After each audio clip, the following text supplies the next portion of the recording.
Assalamualaikum warahmatullahi wabarakatuh. Shalom, Om Swastiastu, Namo Buddhaya, salam kebajikan bagi kita semua. Selamat siang kepada para hadirin sekalian.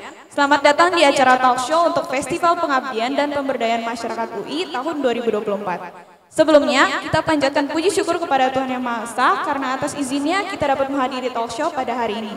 Perkenalkan, saya Joanna, saya mahasiswa FIB Program Studi Rusia Angkatan 2022 yang akan membantu acara talk show pada hari ini. Assalamualaikum warahmatullahi wabarakatuh. Apa kabar Prof? Apa kabar Pak Abdul? Alhamdulillah baik Pak. Ya baik. Tadi kita udah kenalan, nama saya Yasmon, Prof, Pak Abdul. Ya kebetulan ini saya diamanahin untuk menjadi moderator.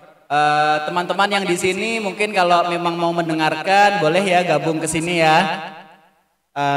Ini juga direkam Prof, Pak Abdul. Jadi nanti kalau memang mau ada yang disampaikan kepada para pemirsa nanti dipersilakan. Baik, hari ini kita mau ngobrol-ngobrol nih Prof, Pak Abdul ya mengenai membangun desa sehat bersama wujudkan hidup lebih baik, tema kita kali ini. Baik, sebelumnya teman-teman semua yang pemirsa yang di sini, Prof perkenalkan Mbak Prof Berna dari Fakultas Farmasi ya Prof ya. Ya, kemudian Pak Abdul Qadir dari Departemen K3 dari Fakultas Kesehatan Masyarakat. Baik, terima kasih. Baik, begini yang kita kan sekarang ini acara tahunan, Prof. Kemudian Pak Abdul Qadir. Jadi acara ini ingin memberikan insight ya pada sivitas akademika kepada para khalayak di sini bahwa ternyata UI itu tidak sekedar universitas yang akademis aja gitu, tapi juga melakukan pengabdian masyarakat, melakukan pemberdayaan seperti itu. Nah itu dari Direktorat DPPM itu selalu melaksanakan acara ini setiap tahun. Nah mungkin dari Prof Berna dulu ya. Jadi kira-kira dalam kegiatan yang selama ini Prof lakukan mengenai pemberdayaan desa sehat ini, boleh diceritakan sedikit Prof, kira-kira apa yang sudah dilakukan, terus kemudian gimana? Ya, baik, terima kasih Pak Yasmon dan para pemirsa sekalian yang ikut dalam acara ini. Pengalaman kami ya, Maya tim selama ini memang melakukan pengmas terkait dalam hal membangun desa sehat ya. Dimana kalau kita lihat untuk terbentuknya desa sehat diperlukan gizi ya, tentunya gizi yang cukup ya, terutama untuk perkembangan anak-anak dan juga ibu-ibu hamil. Karena kalau kita melihat angka stunting ya di Indonesia itu masih cukup tinggi ya, sehingga karena angka stunting di Indonesia masih cukup tinggi ya saat ini, sehingga kita perlu memperdayakan masyarakat ya, di mana sebagai bahan ya, sebenarnya ada bahan asli Indonesia sebagai alternatif pangan ya, dan ini sebenarnya di masyarakat Sunda sebenarnya dulu sudah digunakan. Nah dan kalau kita lihat ya sejarahnya juga tuh di masyarakat Cina itu digunakan juga sebagai pangan ya, bahkan di masyarakat Cina itu udah, nah di Indonesia itu sebenarnya kayak suku Baduy ya, suku di Sumedang yang pernah saya lakukan pengmas. Nah ini memang mereka dulu juga membudayakan tanaman ini. Nah tanaman ini sebenarnya dia sebagai pengganti alternatif beras ya. Karena kalau kita lihat dari segi kandungan, ini kita juga melakukan penelitian ya sebenarnya. Ya, dari penelitian itu memang kandungan karbohidratnya agak lebih rendah, tapi proteinnya tinggi ya. Bahkan kalau kita lihat ya kandungan proteinnya tinggi, kemudian kadar lemak, kemudian vitamin B-nya dan juga kalsiumnya lebih tinggi dari sereal-sereal lain. Nah, ini kan dengan masyarakat itu kan potensi sebenarnya kan. Jadi kami melakukan budidaya sebenarnya tanaman-tanaman untuk mencegah salah satu stunting ya, yaitu dengan menanam tanaman-tanaman hanjeli ya. Itu hanjeli itu namanya Mohon maaf, apa namanya Bro? Hanjeli. Hanjeli. Nah, Hanjeli. Kalau di itu sejenis umbi-umbian ya, atau apa Bro? Sejenis tanamannya 6 bulan kayak padi, bukan kayak padi, kayak jagung lah ya, tapi dia hanjeli ya. Nah ini dan ini sebenarnya sudah dimanfaatkan oleh beberapa masyarakat di luar. Nah ini tanamannya sebenarnya di Indonesia ada dua jenis ya. Ada 2 jenis, yang satu varietas yang kulitnya keras ya. Nah itu biasanya digunakan untuk pernik-pernik perhiasan. Kayak tasbih ya, terus kemudian untuk apa gantungan. Tapi ada yang kulitnya tipis, nah, yang mayuan ya namanya. Nah itu sebenarnya potensial sekali untuk dimanfaatkan sebagai alternatif untuk mencegah stunting. Nah kan sayang sekali, dan itu ketika kita melakukan penanaman di masyarakat Baduy bilang, wah ini tanaman kita dahulu nih, tapi langka, tanaman itu udah mulai langka bibitnya, mungkin karena terpengaruh oleh budaya luar ya, makannya mie atau segala, jadi sehingga mereka angka stuntingnya lebih tinggi. Jadi nah kami di sana ya memudayakan tanaman ini, dan itu terus terang sampai kita masuk Baduy dalam juga minta bibitnya. Kemudian kita bawa, kita berikan kepada mereka untuk menanamnya. Tapi memang unik ya di Baduy ini, mereka menanam tanaman itu nggak mau pakai pupuk Pak. Nggak pakai pupuk. Jadi memang pengennya itu pakai pupuk kandang, karena memang terbiasa. Jadi akhirnya kita mengikuti sebenarnya bagus ya nggak pakai pupuk kandang, nggak pakai pupuk yang organik. Jadi nggak pakai pupuk yang sintesis, memang pakai pupuk organik, pupuk kandang. Jadi tanahnya itu digarap dahulu sebelum tanamnya, baru nanti kemudian ditanam pakai pupuknya kandang. Dan ini sudah menghasilkan sebenarnya produk-produk juga dihasilkan. Oke. Baik, terima kasih Prof. Teman-teman yang di sini kalau mau gabung nggak apa-apa ya, kita ngobrol-ngobrol soal Baduy nih, suku Baduy. Baik, jadi ini ya Prof ya, kalau program untuk yang kemarin sudah dilakukan di suku Baduy, dilakukan pemberdayaan tanaman hanjeli ya Prof ya, yang bisa untuk potensi untuk menggantikan makanan pokok untuk mencegah stunting gitu ya Prof ya. Baik. Ada juga tanaman lain, kemarin kalau kita mendapat in-kind dari TIKA ya, pihak Turki Sombral itu, kita sempat menanam selain hanjeli juga tanaman-tanaman obat yang memang biasa digunakan oleh masyarakat setempat. Oke. Jadi ada beberapa tanaman yang kita tanam, misalnya seperti serai, ya, kemudian sirih, ya, kemudian kubis kucing. Nah itu yang memang ada 8 tanaman yang memang biasa digunakan oleh masyarakat setempat dalam rangka untuk menjaga kesehatan. Betul, seperti apotek hidup gitu ya Prof ya, yang kita sering lihat ini. Baik, terima kasih Prof. Kita beralih ke Pak Abdul nih. Nah Pak Abdul, ya, jadi kalau dari pengalamannya Pak Abdul nih, bagaimana memperdayakan suatu desa sehat untuk mewujudkan masyarakat lebih baik? Kira-kira gimana nih pengalaman pengabdian masyarakatnya? Silakan Pak. Oke, baik, terima kasih banyak Pak Yasman. Pak Yasman atas waktunya. Ya, kalau dari kami, khususnya saya di bidang public health atau kesehatan masyarakat dan di bawah naungan Departemen K3 memang fokusnya di bidang kesehatan dan keselamatan kerja. Jadi yang saya fokuskan adalah biasanya di sektor industri, tetapi sektor industri sudah memiliki sistem struktur organisasi yang sudah kuat. Jadi saya memfokuskan di bidang urban health-nya, khususnya di nelayan. Bagaimana mewujudkan dari aspek kesehatan dari segi desanya, makanya diarahkan untuk menjadi kampung nelayan sehat seperti itu, khususnya di bidang K3. Jadi programnya namanya Pelampung K3, program pelatihan kampung nelayan. Jadi bagaimana kita bisa memfasilitasi para nelayan, khususnya bagaimana menghindari segala bahaya dan resiko, termasuk aspek kegawat daruratannya. Jadi ketika misalnya nelayan mau melaut, apa aja nih yang harus dipastikan terlebih dahulu. Jadi yang pertama dari aspek kesehatannya. Jadi bagaimana kita bisa memberikan pelatihan kepada nelayan sehingga ketika mereka melaut kembali dengan sehat dan selamat. Dan kemudian kita juga mewujudkan desa sehat itu melalui pendampingan dari masalah-masalah kesehatan, khususnya bagaimana core public health itu sebagai upaya preventif dan promotif. Ya, kita juga memberikan edukasi terhadap masalah-masalah kesehatan lainnya, khususnya yang berkaitan dengan nelayan, misalnya ketika misalnya menghadapi cuaca ya, terus kemudian suhu ekstrim, kemudian tentunya bagaimana fasilitas-fasilitas ya terkait K3-nya kita juga fasilitasi seperti itu. Terima kasih Pak Abdul. Jadi kalau boleh tahu ini lokasi kampung nelayannya di mana? Untuk kegiatannya pertama waktu tahun 2022 kami lakukan di kampung nelayan di Banyuwangi di Muncar. Nah kemudian kami sudah membentuk organisasi kelembagaannya. Jadi melalui organisasi kelembagaan kami pilih untuk menjadi fasilitator di sana untuk terus mengembangkan. Jadi walaupun dari jarak jauh kami tetap pantau memberikan edukasi secara jarak jauh. Kemudian tahun 2023 kami kembangkan di Desa Caringin, Pandeglang, Banten. Ya, jadi tepatnya di Desa Caringin kita memfasilitasi sekitar 200 nelayan dengan kelembagaan yang sudah terbentuk di tahun ini.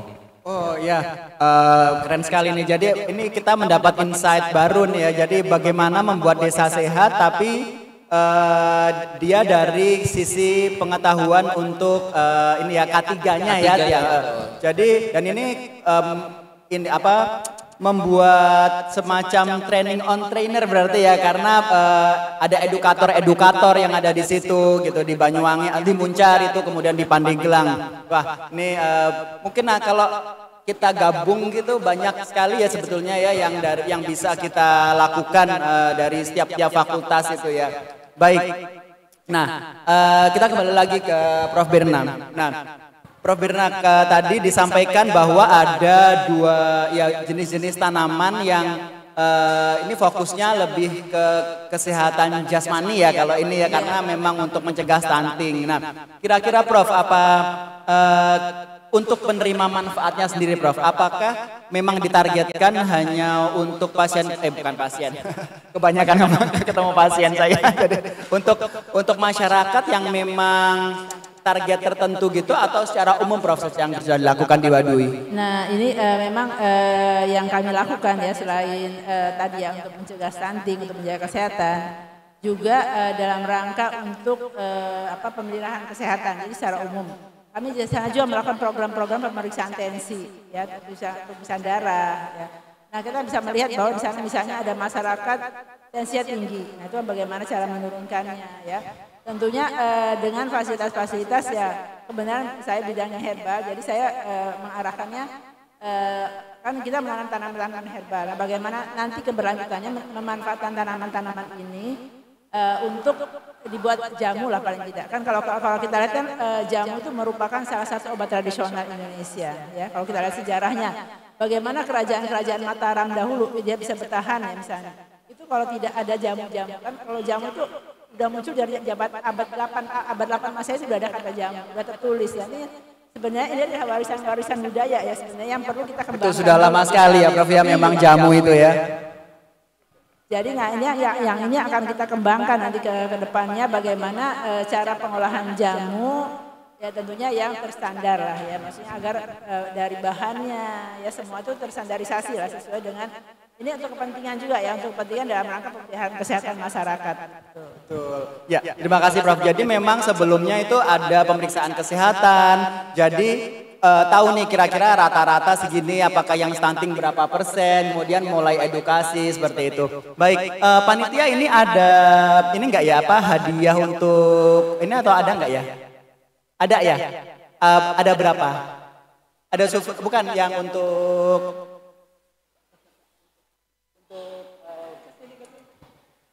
oh enggak ada kalau dulu ada. Baik. Ya, biasanya ada kalau sebelumnya ada tanya jawab nanti kayak kuis gitu, tapi ini kayaknya nggak disediakan.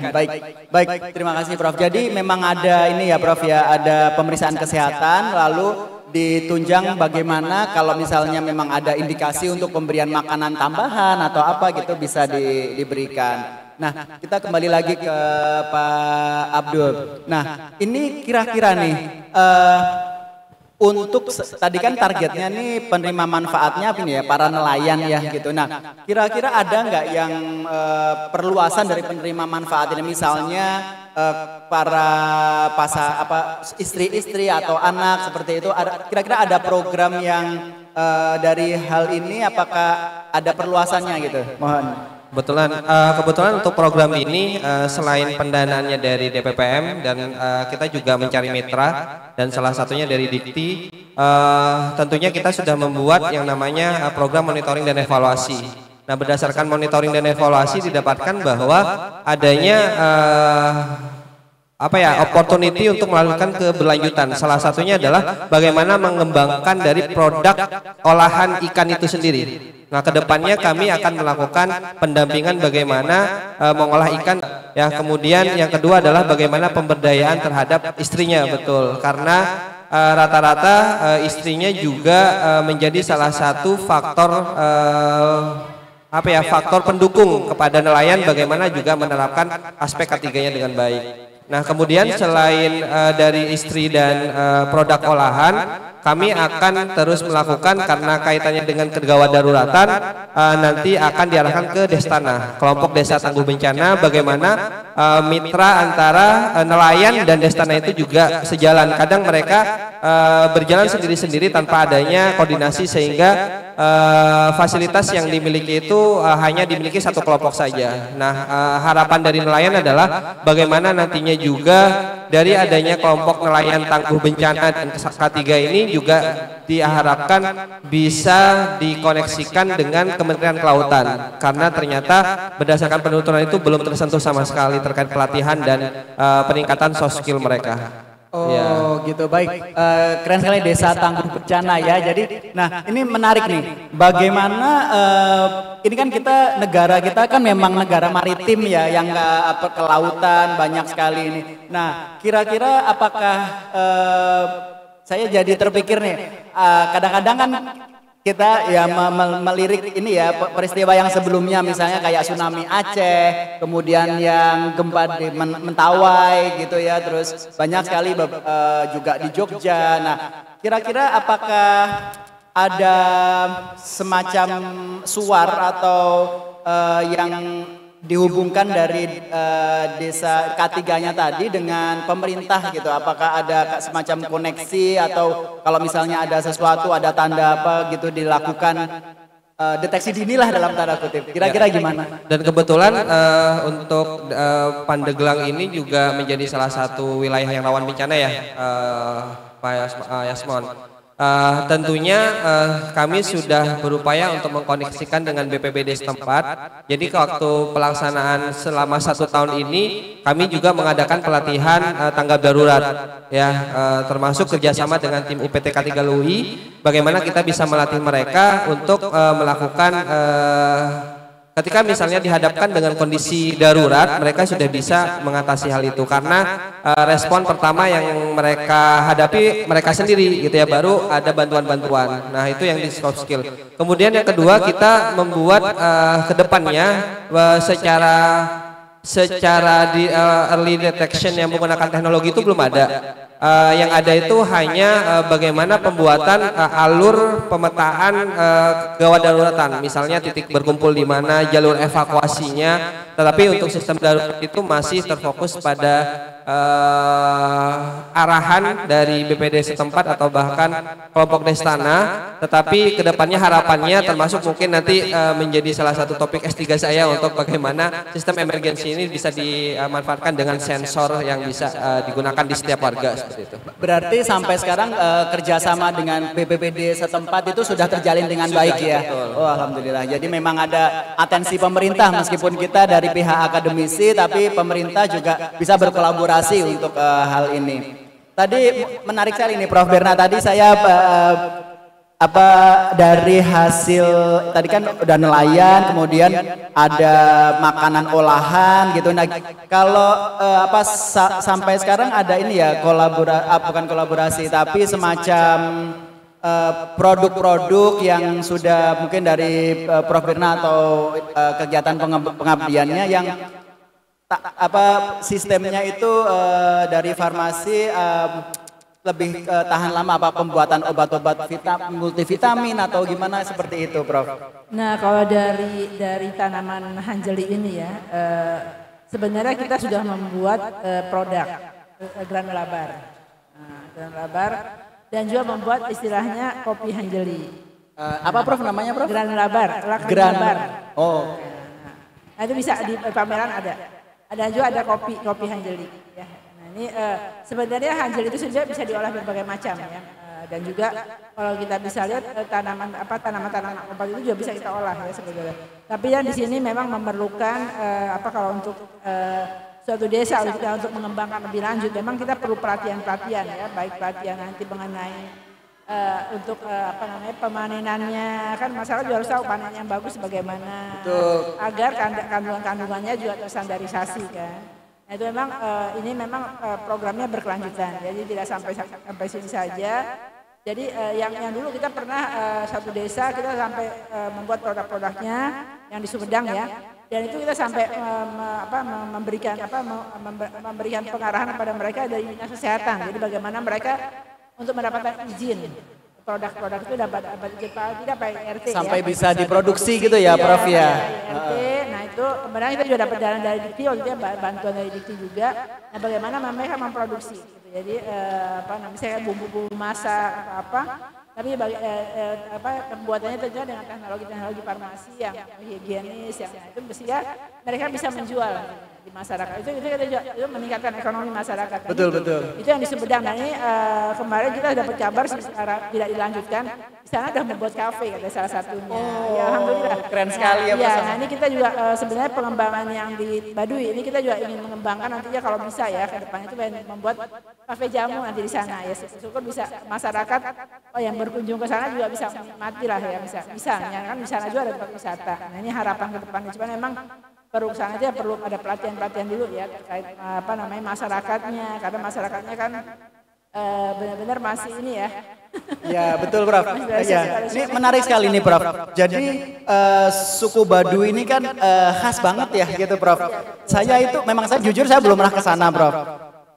Tapi kalau saya dengar dari terus kemudian dari teman-teman yang sudah pernah ke sana itu bahkan untuk sekolah saja itu harus keluar dan sepertinya masih istilahnya kalau ada budaya luar masuk itu sepertinya menolak. Nah ini saya menarik sekali sampai ada kafe gitu. Kemudian ini bagaimana pendekatan dari Prof terhadap hal ini? Nah gini, kita sebenarnya dibantu juga lah. Di sana ada yayasan namanya Yasmui ya. Ya di sana sebenarnya ada Baduy dalam, ada Baduy luar, ada Baduy Dangka. Nah jadi Baduy Dangka sebenarnya Baduy luar ini kan lahannya terbatas mereka ya. Jadi mereka itu kadang-kadang untuk bercocok tanam tidak bisa semudah itu, sehingga mereka kadang-kadang keluar Baduy yaitu memanfaatkan lahan-lahan yang misalnya lahan-lahan yang bisa dimanfaatkan oleh mereka, misalnya ada lahan Pemda yang memang untuk tanah wakaf atau apa, nah itu mereka manfaatkan. Atau ketika mereka misalnya sudah mereka sebenarnya kasihan juga ya, karena untuk membaca saja itu anak-anak yang di Baduy sana itu nggak bisa membaca Pak. Jadi memang nah itu kalau mereka sudah ada yang keluar dari sini itu memang istilah itu mereka nggak boleh masuk lagi ke Baduy dalam. Tapi ya itu ada memang resiko ya, mereka yang ditampung ya di pinggiran Baduy itu memang ada.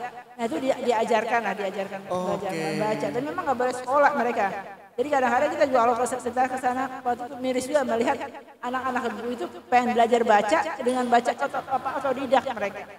Oh gitu ya Prof ya, baik. Jadi memang ada ini ya hambatan dalam hal akses sebetulnya ya Prof ya, dan mereka juga ada budayanya. Demikian kalau sudah dari Baduy dalam kemudian keluar untuk kembali lagi juga ada restriksi seperti itu.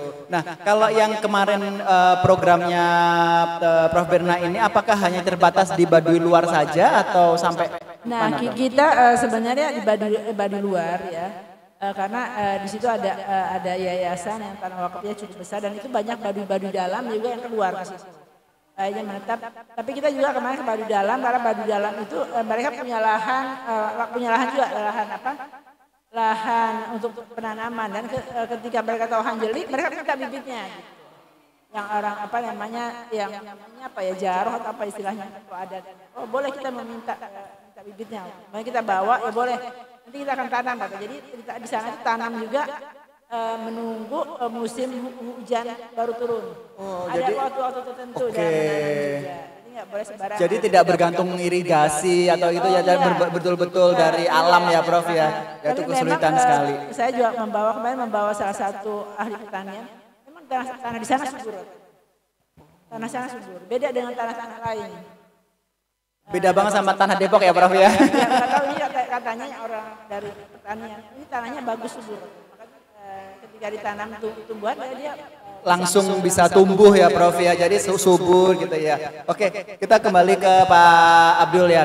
Pak Abdul, selama pelaksanaan dari dua tempat ini ya, di Muncar dan di Caringin di Pandeglang ini, kira-kira ada kendala yang dihadapi dari tim yang sampai apa ya, mungkin yang berkesan gitu. Kira-kira mungkin bisa share untuk pengalaman-pengalaman rekan-rekan di sini yang mau pengmas nih. Baik, lebih ke akses sih Pak. Jadi karena mungkin lokasi Banyuwangi, Muncar itu juga cukup jauh. Tentunya tantangan juga dengan namanya juga pengabdian masyarakat dengan pendanaan yang kita juga harus dari DPPM juga pas, sehingga kita juga dituntut untuk bagaimana dengan dana yang diberikan itu juga tetap dilakukan. Ya, pertama terkait dengan fasilitas itu. Ya, yang paling berkesan ketika di Banyuwangi kita tidak naik pesawat.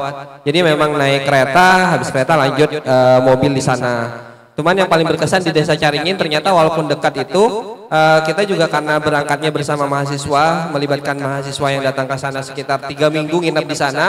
Yang paling berkesan itu adalah dari sini ke Serang itu masih ada bis Prima Jasa. Ya masih dengan standar K3-nya masih lumayan. Tapi ketika dari Serang menuju ke Caringin itu memang ada bis, tetapi bisnya itu masih bis kayak zaman dahulu yang isinya 3 tapi penuh dengan asap rokok, dengan segala binatang dan segala macamnya. Itu yang menjadi tantangan secara teknikalnya. Cuman secara konten dari pengabdian masyarakatnya, bagaimana bisa melakukan approach kepada masyarakat bahwa ini pengabdian masyarakat, terlebih ketika berinteraksi dengan instansi pemerintahan. Nah, tantangannya adalah bagaimana meyakinkan dari kepala desa sampai ke level bawahnya bahwa pengabdian masyarakat ini tidak ada urusannya dengan uang apapun. Nah, itu mungkin tantangannya di situ. Kadang urusan menjadi lancar ketika ada hal-hal yang berkaitan diarahkan ke masalah keuangan, padahal ini pengabdian masyarakat. Sehingga kadang menjadi tantangan kami sebagai pengabdi itu adalah masyarakat Indonesia itu sendiri yang notabene mungkin karena sudah kebiasaan dengan politik dan segala macamnya, akhirnya kebawa dengan kegiatan-kegiatan universitas yang memang tujuannya adalah bagaimana bisa berkontribusi untuk mewujudkan Indonesia sehat, itu salah satunya. Jadi ketika mengapproach itu terkait koordinasi administrasi lama, jadi harusnya ngurusnya dari lama. Kemudian koordinasi dari sini ke Serang juga by phone dan segala macam. Ketika kami tidak ada balasan, kita niatkan ya udah kita datang ke sana langsung. Akhirnya seperti itu, akhirnya ada feedback seperti itu. Jadi tantangannya di situ saja, selebihnya sudah aman. Ya, berarti ini ya. Kendala untuk transportasi, terus kemudian komunikasi itu masih ini ya, masih menjadi momok untuk pengabdian masyarakat. Nah, ini apa kira-kira nih untuk kendala yang seperti ini, apakah juga dia alami juga di Banyuwangi atau mungkin berbeda situasinya? Pengalaman sih kalau misalnya kegiatan-kegiatan ke unsur yang informal, karena jatuhnya informal, kayak misalnya target sasarannya adalah nelayan, UMKM dan segala macamnya. Yang lebih effort itu memang di administrasinya, ya. Meskipun kita berupaya untuk membuat suatu MOU, nota kesepakatan yang akhirnya kita juga sampai sekarang masih berproses. Nah, kecuali memang kegiatan-kegiatan yang berkaitan dengan pendidikan. Ya, kebetulan karena konsen saya juga di bidang K3 di sekolah, itu cenderung lebih mudah karena secara instansi pendidikan, instansinya udah mulai paham. Tapi ketika masuk ke daerah yang sudah masuk kecamatan atau di desa, itu tantangannya di situ bagaimana meyakinkan bahwa ini kegiatan pengabdian masyarakat untuk kepentingan bersama, seperti itu sih. Jadi mungkin sedikit kita simpulkan kendalanya masih ini ya, secara umum literasi ya, gitu ya, baik. Terima kasih Pak Abdul. Kita kembali ke Prof Berna. Nah, kalau selama ini Prof Berna, kendala apa yang kira-kira dialami dari timnya Prof nih gitu untuk melakukan pengabdian masyarakat di Baduy atau di tempat yang lain? Kalau yang kemarin ya di Sumedang itu kendalanya sebenarnya dari masyarakat ya. Masyarakat itu merasa gimana ya? Mereka menjual misalnya jahe ya. Jahe itu murah sekali 2.000 sekilo. Murah sekali ya Prof, 2.000. Mereka jual ke tengkulak. Dan itu ke tengkulak yang ini, yang pengepul gitu ya Prof ya. Saya bilang murah sekali, saya bilang gitu. Nah ini kita coba akhirnya dulu kita coba mengembangkan bagaimana jahe itu bisa dikembangkan jadi produk-produk yang bisa meningkatkan jualnya. Oke. Misalnya dibuat bumbu dapur atau pakai kemasan. Itu mendapat izin bisa PRT atau apa kan jual lebih mahal dan juga bisa dijual sebenarnya ke kan di situ banyak tempat wisata itu tempat-tempat makan kan bisa dibeli ya. Saya bilang itu sama-sama Pak desanya juga, jadi ini bisa meningkatkan ekonomi masyarakat yang desa sekali. Kasihan mereka ya. Saya bilang kalau kita di sini aja beli jahe sekilo bisa 30.000. Iya, di sini mahal Prof jahe Prof ya, apalagi jahe yang pedes banget itu jahe lanang kalau ini ya jahe. Sangat cuma 2.000 aja juga kaget waktu itu ya. Saya bilang kasihan banget masyarakat. Baik. Tapi secara ini ya Prof ya, kalau sebenarnya kualitas yang dijual, maksudnya kalau dibandingkan dengan yang kita ini ya, itu apakah baik atau gimana? Nah untuk kualitas saya belum lihat waktu itu, tapi memang kalau memang tadi kita pengen mengajarkan bagaimana cara misalnya panen. Kan itu panen, kalau udah di farmasi itu ya, ada istilah panen itu kalau untuk misalnya rimpang itu minimal usia 9 bulan sampai 1 tahun itu dipanen. Jadi kalau misalnya 6 bulan atau itu dipanen itu ya seperti kayak kita jual kalau kita beli di pasar bumbu dapur ya. Nah itu yang muda-muda itu kan. Kan untuk kualitas pengobatan tuh yang masih kurang ya Prof ya. Oke. Nah itu memang perlu waktu itu kita perlu pembimbingan kepada mereka ya. Jadi perlu pelatihan, kasih tahu. Ini juga kita lakukan di Baduy sebenarnya. Jadi kita baru melakukan kemarin ya selain hanjeli, pengolahan hanjeli itu bisa jadi apa saja, sebenarnya bisa jadi buat bubur ya, untuk bisa buat kopi atau bisa daunnya bisa dibuat teh, bahkan untuk sayuran bisa daunnya ya. Nah ini bisa juga dibuat makanan seperti kayak kita makan nasi ya. Itu sebenarnya itu terinspirasi karena saya itu punya ponakan yang menikah dengan orang Sunda. Dia itu namanya punya neneknya itu udah umur 90 tahun lebih itu masih sehat gitu ya, masih bisa. Nah terus ternyata saya tanya, siapa mau itu saya pengen ke Sumedang kan dia dari sana. Kenapa kok bisa ini? Dia bilang mie itu makannya hanjeli. Nah hanjeli itu ternyata memang bisa indeks glikeminya jadi dia bisa menurunkan untuk orang-orang yang diabetes. Oke. Nah, jadi sangat baik. Jadi bisa untuk kalau orang diabetes bisa makan hanjeli. Oke. Jadi ini ya Prof ya kendala yang ini itu memang ada beberapa pihak yang seperti penghijauan atau ini ya tengkulak yang akhirnya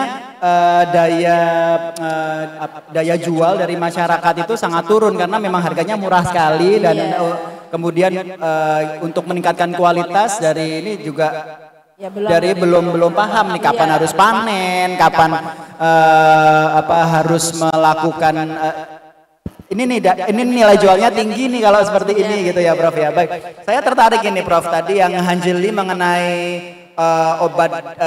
obat diabetes dalam tanda kutip ya. Alternatif pangan ya untuk menurunkan dibandingkan dengan mungkin nasi atau kentang yang indeks glikemiknya tinggi sekali ya Prof ya. Baik. Iya baik. Terima kasih Prof. Nah, kalau sampai ini kira-kira dengan kendala yang seperti itu, apakah tim itu ada pendekatan gitu Prof ke para tengkulak ini atau para apa yang kira-kira yang dilakukan oleh tim Prof? Tapi kalau ini di Baduy nggak ada tengkulak ya? Nggak ada. Karena mereka Baduy itu mereka mengkonsumsi untuk mereka sendiri. Oh jadi langsung ya Prof langsung. ya? Nah kalau di Sumedang ya Prof ya? Mereka jual memang ke tengkulak.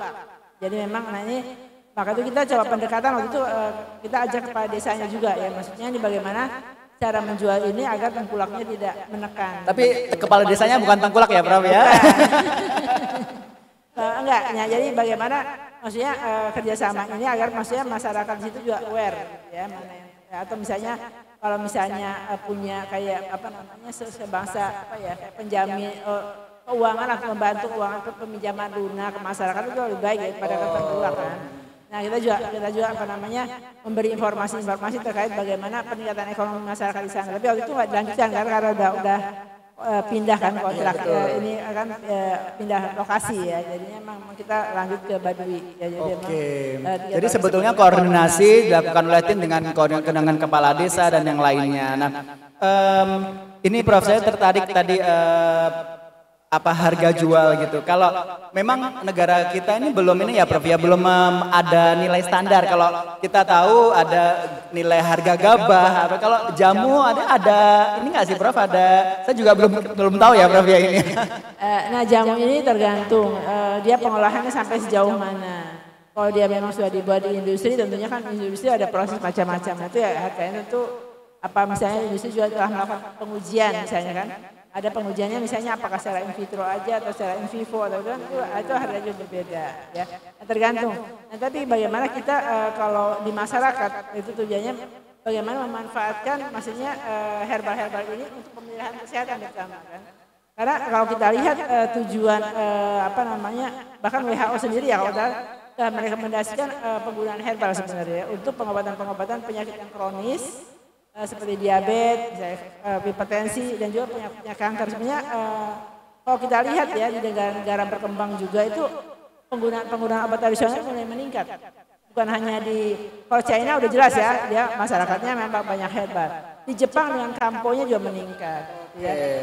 Di India Ayurvedanya, bahkan di Amerika juga peningkatan herbalnya mulai ini ya ada peningkatan pemakaian herbal ya Prof ya. Nah ini bagaimana masyarakat Indonesia bisa memelihara kesehatannya dengan menggunakan herbal tapi yang mereka bisa peroleh sendirilah. Baik, terima kasih Prof. Ya, kita mungkin buka sesi tanya jawab sebentar ya Prof ya Pak Abdul ya. Kira-kira ada yang mau tanya nggak mengenai memberdayakan desa sehat ini? Kira-kira ada yang mau tanya atau ada? Ya, sepertinya masih pada makan ini Prof, teman-teman kita di sini Prof sama Pak Abdul nih. Ya, jadi ini sedikit ya teman-teman yang di sini, yang hadir di sini, yang mungkin belum mendengarkan dari awal. Jadi Prof Birna ini beliau dari Fakultas Farmasi mengadakan pemberdayaan desa sehat di Baduy dan di Sumedang dan beliau memberi ini mengenai herbal gitu. Ada tanaman yang namanya hanjeli yang bisa digunakan untuk alternatif pangan untuk hanjeli ya Prof tadi ya hanjeli ya untuk stunting gitu untuk nah kalau Pak Abdul beliau dari K3 Fakultas Kedokteran Masyarakat beliau mengadakan pemberdayaan desa sehat dengan meningkatkan pengetahuan atau sistem K3 di nelayan, di desa nelayan, di Caringin, Pandeglang dan juga di Banyuwangi tepatnya di Desa Muncar gitu. Jadi bagaimana keselamatan pekerja nelayan ini bisa menjadi suatu sistem yang bisa menunjang untuk kesehatan desa itu sendiri dan masyarakat itu sendiri. Begitu ya Pak Abel ya. Baik. Nah, kita tiba di penghujung ini ya diskusi ini. Gini, ada untuk Pak Abdul nih. Nah, Pak Abdul, kira-kira yang sudah dilakukan oleh tim ini memberikan dampak nyata apa untuk ya, masyarakat yang sudah dirasakan gitu? Oke, pertama kalau dari segi pengetahuan ini prosesnya panjang ya Pak Yasman ya karena berbicara masalah pengetahuan itu butuh proses yang lama. Tapi yang paling kelihatan adalah bagaimana prosedur yang sudah kami bikin itu dibuat sudah digunakan ya. Jadi bagaimana fasilitas-fasilitas K3 yang sudah kami berikan yang kami sudah buat sudah dipahami dan bahkan dari kelembagaannya sudah memonitoring peminjamannya seperti apa, yang digunakan seperti apa, bahkan mengirimkan dokumentasi pelampung yang digunakan. Kemudian alat P3K yang sudah kami berikan seperti itu. Kemudian draft kelembagaannya kami sudah SK-kan dari kepala desanya. Tapi kedepannya adalah bagaimana dari segi regulasinya. Karena regulasi yang berkaitan dengan K3 di sektor kemaritiman ini belum ada. Jadi kami akan mengarah ke sana nantinya. Oke, jadi dampaknya sudah nyata sekali ya Pak Abdul ya, karena memang sudah dimanfaatkan, kemudian ada reportnya juga gitu, dan bahkan tadi sudah ada edukator-edukator untuk masyarakat sekitar.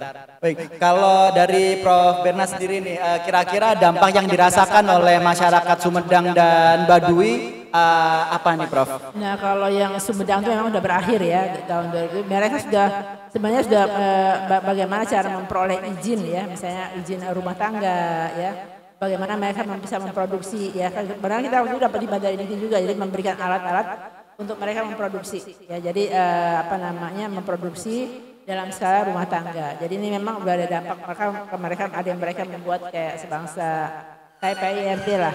Ya. Tapi yang untuk di Baduy ini memang baru dirasakan dampaknya, mereka baru menanam ya, kemudian kita tahun pertama kita membuat cara pengolahannya. Jadi sebenarnya pengolahannya bisa dibuat makanan ya, kayak bubur misalnya, atau dibuat dibuat kopi ya, dibuat minuman lain. Nah yang mereka belum mereka tahunya cuma hanya dibuat makanan saja, misalnya nasi atau buat dodol tepungnya. Nah ini bisa mengolah sebenarnya macam-macam itu ya. Nah itu kita berikan juga edukasi. Nah tapi memang di sini tadi kita juga barusan kemarin itu menanam beberapa tanaman obat. Dan yang mereka juga merasakan bahwa ini kita perlu nih bagaimana cara pengolahannya. Ini kita baru akan lanjut untuk tahun berikutnya. Tapi memang terkait pendidikan, memang kalau saya pikir ya kita perlu deh membuat kayak sebangsa mengajari orang-orang Baduy itu paling tidak UI mengajar ke masyarakat Baduy ini perlu. Betul, agar iya. Karena memang literasinya ya Prof ya gitu ya. Kita mau ajarkan seperti apa kalau literasinya masih ini pasti ya sulit ya Prof ya. Iya. Baik. Jadi dampak untuk ini sudah sangat nyata ya, udah bisa memproduksi gitu, tapi memang untuk di Baduy sedikit ada keterlambatan gitu. Baik, terima kasih. Ini ada yang mau nanya nggak nih di sini nih? Ada yang mau nanya sama narasumber kita? Nggak ada? Baik, saya ingin mungkin take home message ya gitu ya. Kira-kira apa yang bisa disampaikan pada pemirsa di sini maupun nanti akan ditayang di YouTube mungkin ya. Ya nanti kalau memang ada yang melihat hal ini, mungkin bisa disampaikan kira-kira pesan apa yang bisa diberikan sama masyarakat Indonesia. Silakan Pak Abdul. Oke, baik. Untuk kegiatan pengabdian masyarakat ini, khususnya yang diadakan oleh DPPM, saya rasa bukan hanya sekedar pemberian dana hibah ya, tetapi di situ yang selalu saya ambil, meskipun ada penurunan dana, tapi sisi positifnya adalah bagaimana pengabdian masyarakat ini terus dilakukan sebagai salah satu bentuk pengabdian tentunya ya, sehingga saya selalu merefleksikan diri bahwa sebagai seorang dosen itu tidak hanya mengajar di kelas, tapi bagaimana keilmuan kita itu juga sudah berdampak, juga bisa berdampak ke masyarakat umum. Dan saya dari awal ketika melakukan pengabdian masyarakat selalu menerapkan salah satu quote yang dulu ketika saya menjadi mahasiswa itu menurut saya bagus, yaitu karena menjadi bermanfaat adalah harga mati. Karena menjadi bermanfaat adalah harga mati, jadi sampai kapanpun untuk bisa bermanfaat itu tidak ada batasnya. Ya, termasuk untuk masyarakat, ketika masyarakat ada mahasiswa yang datang, mudah-mudahan lebih terbuka lagi bagaimana kontribusi kami bisa diterima dengan baik tanpa adanya birokrasi yang sangat ketat atau bahkan ada hal-hal negatif yang diinginkan seperti itu sih. Baik, terima kasih Pak Abdul. Kalau dari Prof. Berna sendiri bagaimana pesan-pesannya? Nah ini tentunya ya kita sebagai Sivitas Akademika UI ya, saya harapkan ya kita bisa memberikan kontribusi yang terbaik untuk masyarakat ya. Bagaimana kita bisa bermanfaat bagi masyarakat ya. Nah ini yang harus kita camkan ya. Kita itu adalah manusia, bagaimana kita bisa bermanfaat bagi masyarakat. Tentunya bermasyarakat ini bukan hanya untuk kepentingan kita sendiri, tapi bagaimana untuk membangun desa yang sehat tadi ya. Nah tentunya dengan ilmu yang kita peroleh misalnya selama pendidikan, misalnya selama pendidikan atau selama menjadi dosen, nah ini juga bisa kita terapkan di masyarakat sehingga tadi masyarakat yang keterbelakangan ya, tertinggal, ini bisa juga menjadi desa yang maju. Ya, bukan hanya desa yang tetapi bisa menjadi desa yang maju dan desa yang mandiri. Ya.